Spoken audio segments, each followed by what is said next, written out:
Hey, let's welcome everybody who's watching online right now as well. Give them a huge round of applause. We're glad all of you are with us today. We have had two awesome, phenomenal, amazing weeks these past couple of weeks. Last week, Unlock, how awesome was that? I know my wife and Ben last week, they shared with such passion, vision, and strength, and I know my heart has been encouraged hearing all that happened. I pray yours was as well. And the week before that, we talked about get your spirit back. So if you need any inspiration, any reminder that God is working in your life, I want to encourage you, go back, listen to those YouTubes, listen to those messages, go to Spotify, go wherever you need to go to make sure you download that stuff so you can be in sync with us as we keep moving forward. But today, I don't know if it's as much inspiration as it is us, maybe more preparation. Today, I'm excited, but I'm going to share something that I almost put a chair up here so I would sit down and not preach it too hard. Oh, no chair needed. I want to make sure I teach this to us because I do think this message today is going to be able to help us move forward to become all that God is going to call us to be. And I really want it to continue to sink in to every one of our hearts. We're going to talk today about the position that you and I have in relationship to God, who He is, and who we are in relationship to Him. Now, we can't talk about every aspect of everything, but there's one important piece that I think will help all of us understand how we ought to move forward and how we ought to live life. Your position matters. Right now, we're in the NFL playoffs. Any NFL fans here? I know we wish the Cowboys were still in the playoffs. That'll be next year.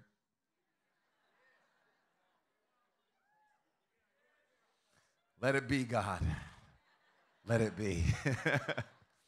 But right now, there are 4 teams in the NFL playoffs, and the center has a position, and he hikes the ball. He gives the ball to the quarterback, and the quarterback has a position as well. And it's important that those guys don't switch their positions. Each position is important and vital, and it helps the team flow the way the team is supposed to flow. So you and I have a position when it comes to our relationship with God. And if you don't understand your position, you don't understand what you're supposed to do. Even if you're a bridesmaid in a wedding. If you're the bridesmaid and you're not the bride, you have a position. It's not about you. We don't care if you don't like the dress. We don't care if you don't like the shoes. We don't care if that's not your good side. We don't care. It's about the bride. So you got to understand your position. Today, the title of our message is Middleman. Middleman. I read a book a few months ago called Delivering Happiness. It's the story of the company Zappos. This company started from nothing and not too long ago was purchased by Amazon for $1 billion. That's a pretty good acquisition. When you go from nothing to you sell your company for almost $1 billion, well, this book, Delivering Happiness, is a story of how the CEO and the team started from nothing and got it to that point in time. What essentially would happen with Zappos is you and I, let's say we have a niece, and we want our niece to have some new shoes. So you would go to Zappos.com, and you would then place an order for these shoes. Type in your order. You say, yes, I need a size 4 to be sent there. And you would do that. You would pay. That order would then be sent to a warehouse. The warehouse employee will receive that order, then go to the shelves. They would grab those shoes, package those shoes, send them to your niece, and they would get there in 2 days or less. And Zappos did this better than anyone. Their customer service and their systems were top notch. So that's why Amazon bought them.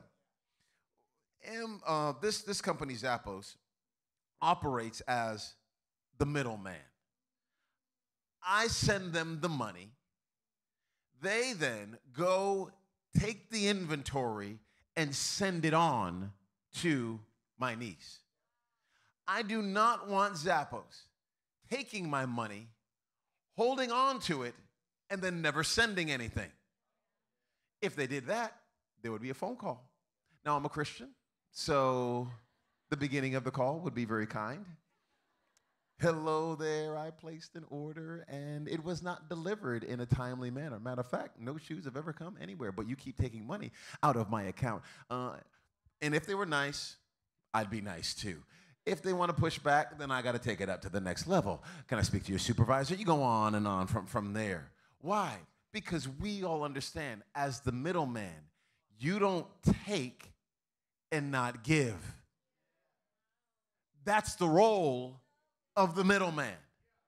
They get what they're supposed to get, and then they give what they're supposed to give.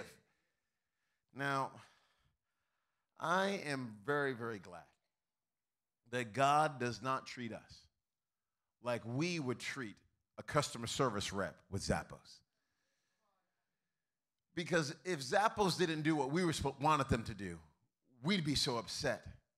But now I'm thinking about the God of heaven, and he's up there, and he's saying, I want to deliver some hope, and I want to deliver some encouragement, and I want to deliver some life to humanity.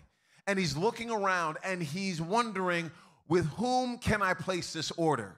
And he is sending an order to your warehouse. And the problem is, too many of us have a warehouse full of orders, and we have not given what God has called us to give. So we're going to talk about that a little bit today. Go with me to the book of Isaiah. I got a number of verses I want to look at here real quick. A number of verses. Isaiah chapter 6, verse number 8 is our first one. If you didn't bring your Bible, we'll put the scripture on the screen for you. Then I heard the voice of the Lord saying, whom shall I send? And who will go for us? And I said, here am I, send me. God's wondering who's going to go? Who will take a step? Who will be willing to send on the inventory, send on the order? And the prophet here speaks up, says, here am I, send me. I've got another one for you, Jeremiah chapter 1, verses 5 through 7. Before I formed you in the womb, I knew you. And this is what God is saying about you as well. Before I formed you in the womb, I knew you. Before you were born, I set you apart. I appointed you as a prophet to the nations. But here's the response. Alas, Lord, I said, I do not know how to speak. Here are the excuses. I am too young. I've appointed you as a prophet to the nations. Sorry, Lord, you picked the wrong person. Okay, so now we are going to tell the God of all the universe that he made the wrong choice when he picked you. You and I don't get to do that. Does the clay get to tell the potter what it wants to be formed into? No, the clay sits there on the wheel and allows the potter to do what the potter wants to do with the clay. Lord, I don't know how to speak. Lord, I'm too young. Lord, I'm too educated. Lord, I'm not educated enough. Lord, I make too much money. Lord, I don't make enough money. Lord, I've been divorced. Lord, I've never been married. Lord, I have too many kids. Lord, I don't have any kids. Lord, I'm too tall. I'm too short. All these reasons we've got, we're two. And God says this back to him, shut your mouth.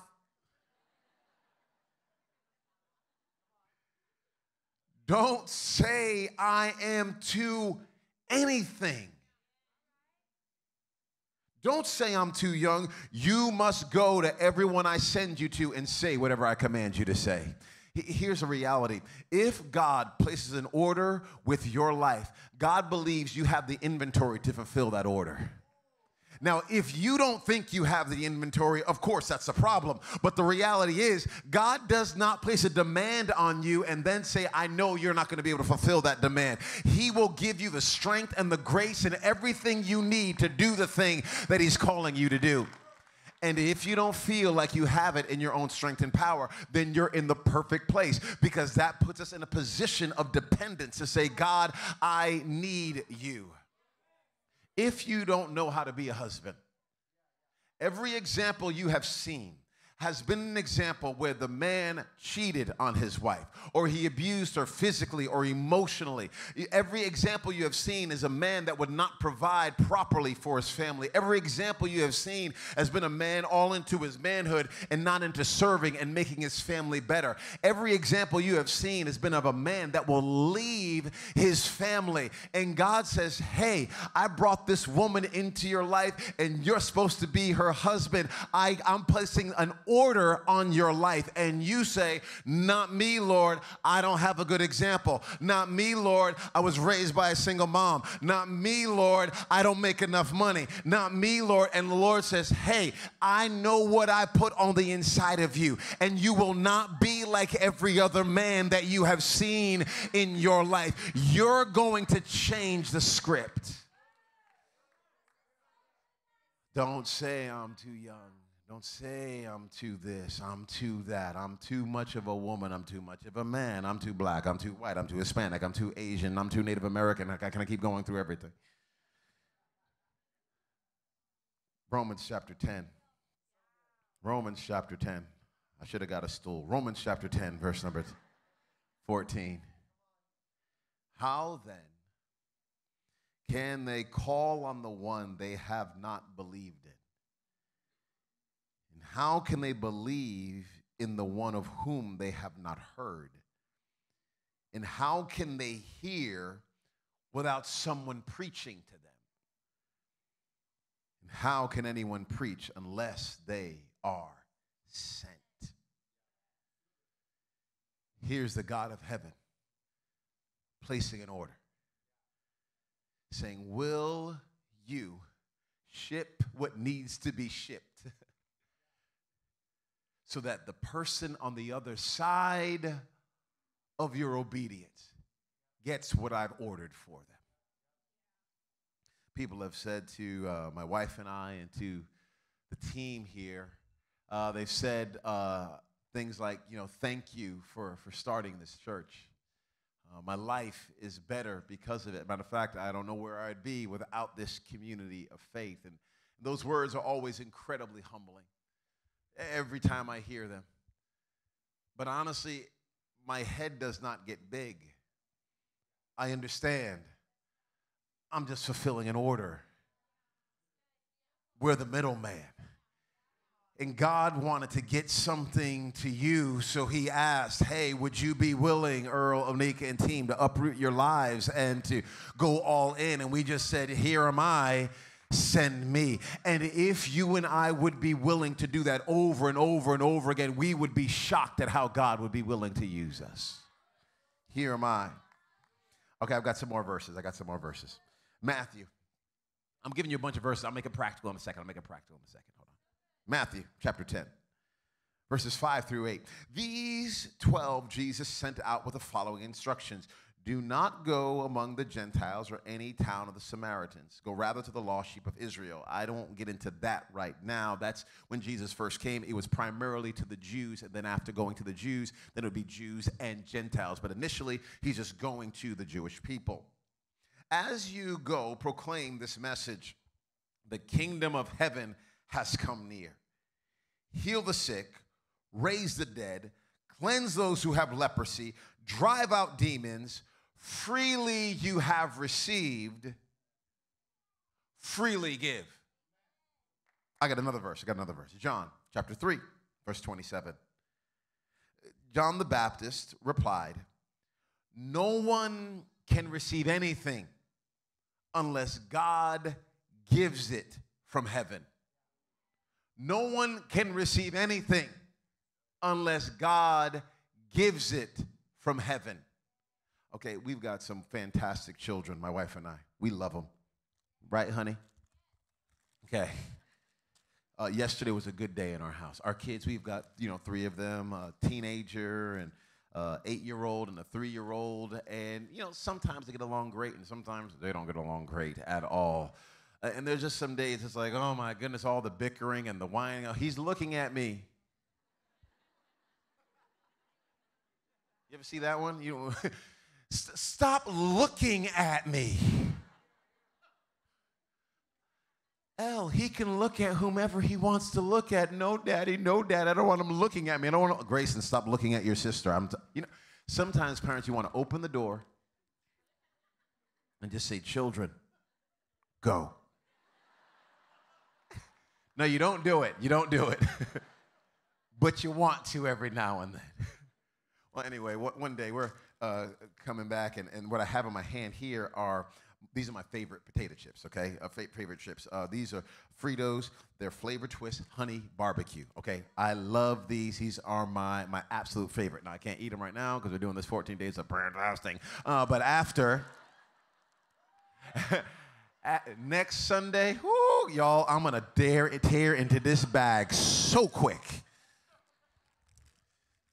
Anyway, we're after church one Sunday. I got to grab some gas, go to Quick Trip, grab some gas, and I'm standing there filling up the gas tank, and then I go, hey, I'm going to be an awesome dad. So I run into Quick Trip real quick, and I go and I buy 3 different bags of potato chips, okay? I come back to the car with these potato chips. You would have thought we just told the kids they were going to Disney World. They went crazy. Whoa, we ready. We ready for chips. I'm like the dad of the year in this moment, and they've all got their chips and they're eating them, and I'm like, hey, Elle, give some of your chips to Grayson. Let him try some. We ready. No, we ain't. No, now we're not ready. I'm not sharing my chips, Dad. Parker, share some with your brother. No, Dad, these are my chips. I'm looking at my children. I just gave them these chips, and now they will not share with their siblings what I gave them? Some of you already know where this is going. You're like, oh, shoot. Oh, I hate this message already. This is the worst message I've heard all year. Mind your business, Earl. Mind your business. You don't know my situation. Listen. If I give it to my kids, I expect them to share it with their siblings. I don't want what I have given them to stop with them. Okay, wait. Some of y'all, let me pull out. Put out some cash, okay? Yes, make it rain. Okay, yes, thank you, Grish. Grish is excited. Help me out, Jansen. Come on up here real quick, Jansen. Jansen's handsome, and I love him so much. He's on our team here. He's married. Show him the ring. Okay, so some of y'all are like,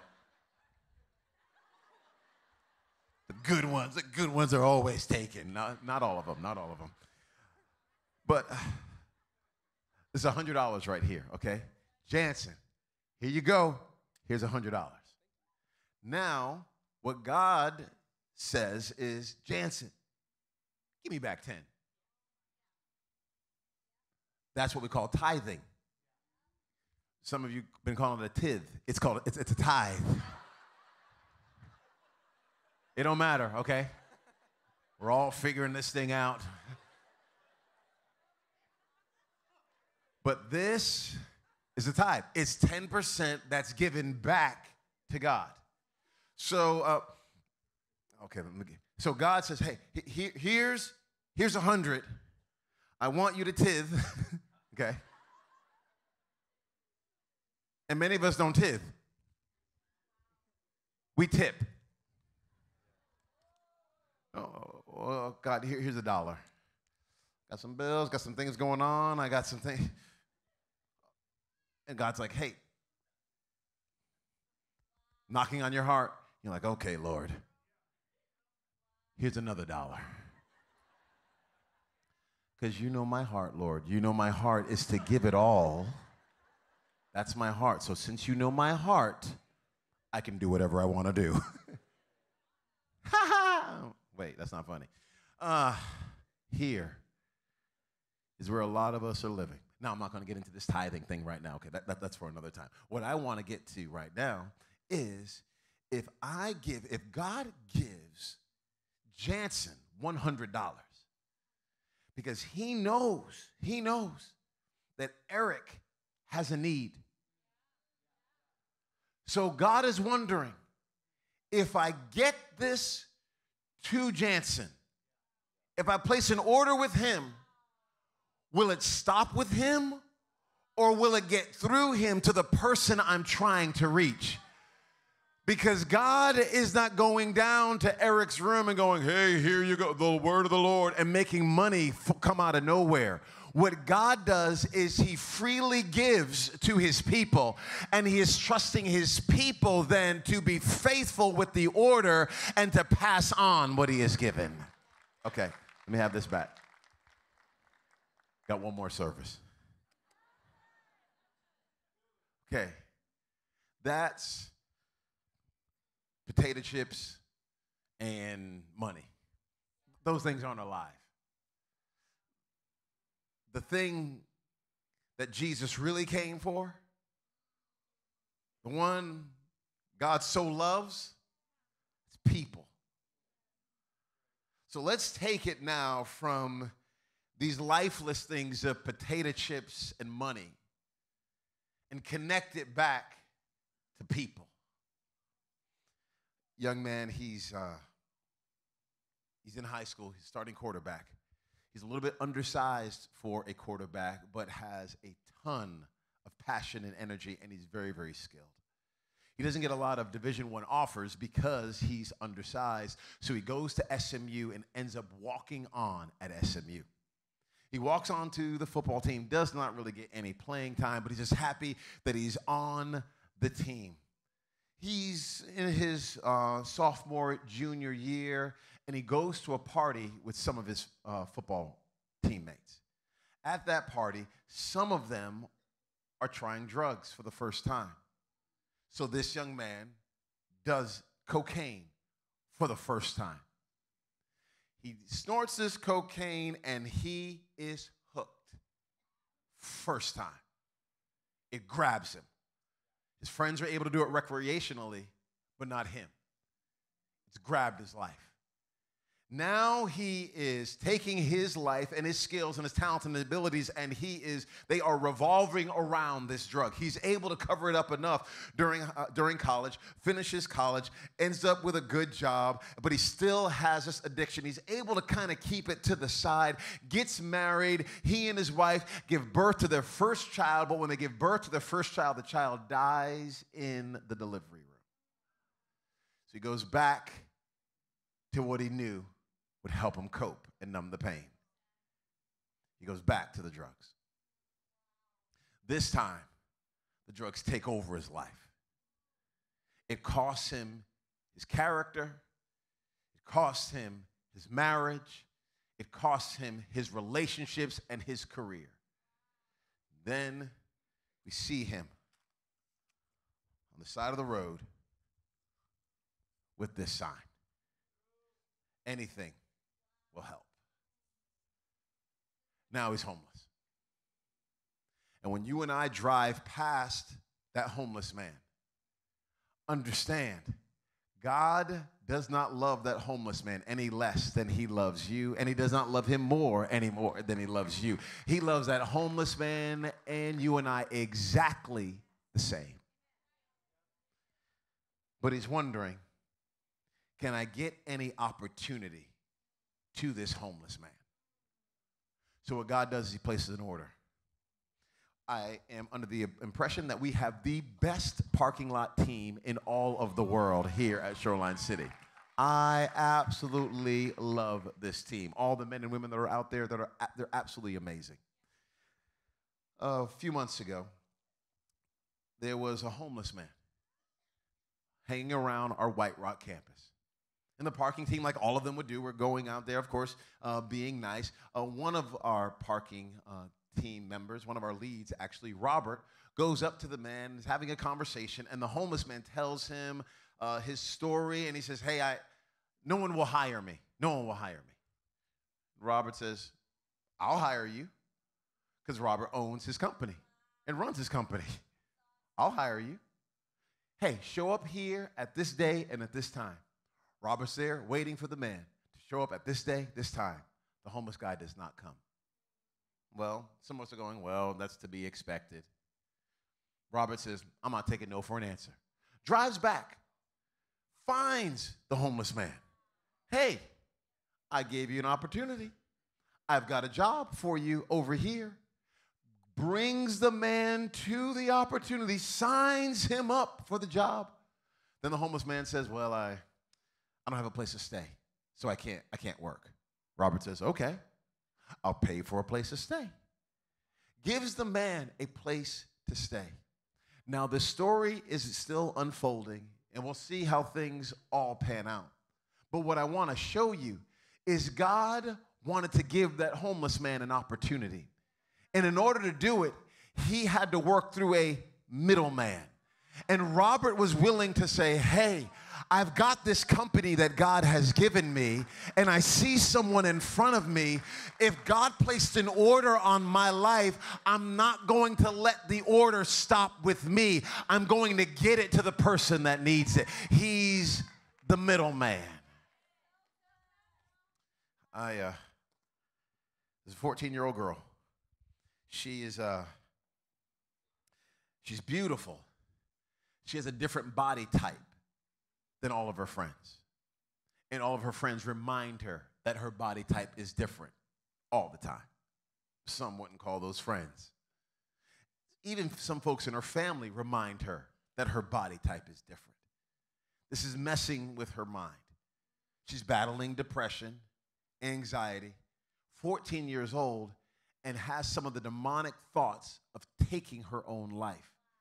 Hears things like, you shouldn't even be alive. You're not worth anything.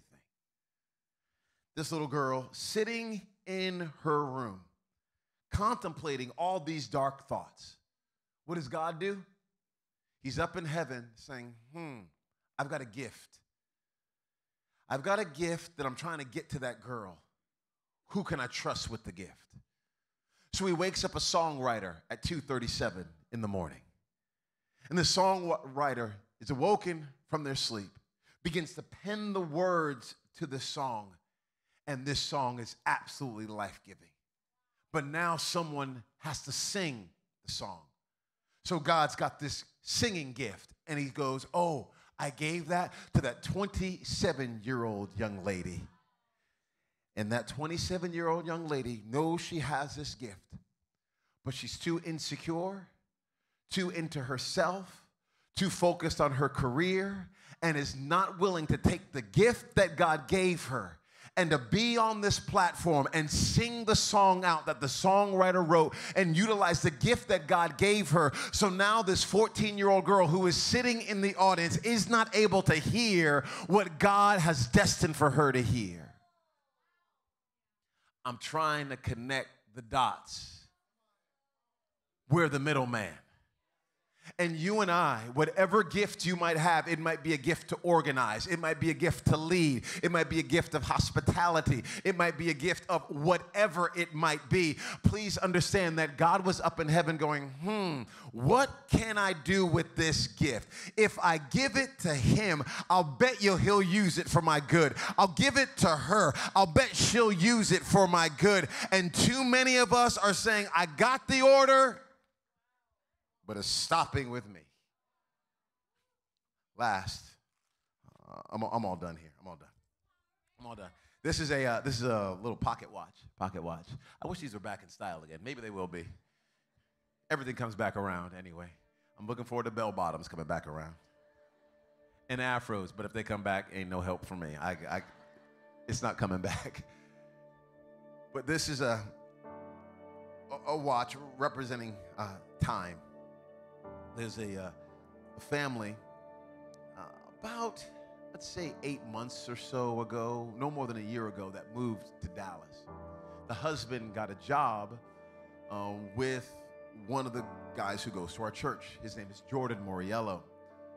Jordan, who leads our security team has this new coworker. They develop a relationship, but they find out of the blue, this wife, when she moved here, pregnant, and they have 4 kids, when she moved here, she flatlines because she has a seizure one day. They do emergency C-section surgery, take the baby out, and they discover that this mom has brain cancer. Well, the baby survives, and this puts the family on a whole new journey, something they did not expect. Jordan and Rama, who again are leaders in this church. As a matter of fact, they were part of this church when there were just 15 people. They've been with us from the very beginning. Just begin to love and serve this family. Invite them to church. The wife ends up having a conversation with Rama. She surrenders her heart to Christ. Says, I want to make him number one in my life. It's a beautiful moment. She actually even asked Jordan and Rama to baptize her. And they do it in their neighborhood pool. She started coming here to Shoreline, but the cancer was eating at her body so much. She began to get so weak, she couldn't come every Sunday. Matter of fact, she had to watch online. That's why when we say welcome those who are online, this woman still runs through my mind. And the camera people and the camera crew are the middlemen to help us to reach people just like her. Tragically, she just died a couple of months ago, leaving her husband and her 5 children. But I'm just thankful that Jordan and Rama, with their own kids, and they have their own problems, and they have their own issues, and their time is as important as anybody else's, said, I'm willing to take this order from God and to be there in that woman's life as she is walking through the ending days of her walking on this earth. And I'm just wondering what it would look like if we were willing to be a church that wasn't just about ourselves, but we understood that everything comes from God. That the breath that we are breathing comes from God. That the money that we have comes from God. That the gifts that we hold all come from God. That our mental and our physical aptitude all comes from God. All of this, anything you have and I have, is given from heaven. All right, when we talk about growth track and getting people plugged in there, do you understand that this is not about the church getting bigger? That's not my goal. My goal is for you to be positioned perfectly to understand who God made you to be, so you don't live your life for yourself, and we're not just some fat American church that's like, oh, look at us, how we're growing and we're bigger. No, we are the hands and feet of Jesus in our generation. I'm trying to raise up an army that will be his voice in our world. We are here for humanity. And I want God to know you can place orders with this church, as many orders as you want to make. And if you need us to go to North, we'll go to North. And you need us to go to Antigua, we'll go to Antigua. You need us to go to Reno, we'll go to Reno. You need us to go to Africa, we'll go to Africa. You need us to go to India, we'll go to India. You tell us where we need to go, we'll go wherever we need to go, and we will be your hands and your feet. Just place the order with us, God, and we'll say yes. Here am I. Send me. Here am I. Send me. So if I put the potato chips and the money and the gifts and the watch all right here, these are all things that God is up in heaven going, who can I give these to that I can get these through? Here am I. Send me. If you wouldn't mind, church family, do me a favor, bow your heads just for a moment. I ask you to bow your heads not because it's mystical or magical, but just so that you can focus for just a second.